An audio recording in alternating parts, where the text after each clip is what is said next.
Buongiorno a tutti ragazzi, oggi splendida giornata, come potete vedere anche il mare è azzurrissimo, da qui si vede perfettamente, ma credo che lo riuscite a vedere anche voi, eccolo qua, c'è anche una bella barchetta che sta camminando, quindi davvero una splendida giornata ragazzi, oggi è proprio bello.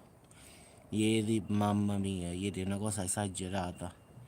Volevo fare il video, però purtroppo ragazzi non potevo perché ci stava tanta acqua che non sono riuscito neanche a fare il video perché i tergicristalli non riuscivano a togliere l'acqua dalla macchina. Quindi non ho avuto proprio il tempo, ma oggi qui davvero si sta bene. Come potete vedere ragazzi non c'è neanche una mezza nuvola, ma nulla.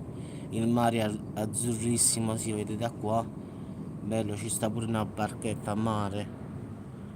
Eccola qua, con l'ingrandimento si vede molto più bene. Proprio il mare è bello azzurro azzurro. Quindi oggi anche i- diciamo che stiamo più o meno sui 13-14 gradi, quindi si sta bene. Quindi come potete vedere ragazzi neanche una nuvola ci sta, ma proprio sereno proprio al massimo. Quindi secondo me, come abbiamo detto ieri, oggi e domani sarà una bella giornata in tutta Italia, ma indipendentemente da dove stiamo.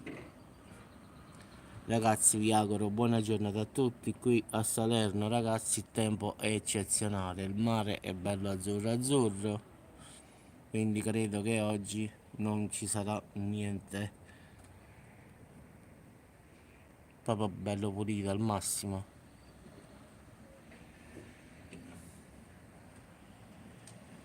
soleggiato, si sta bene. Buona giornata a tutti ragazzi.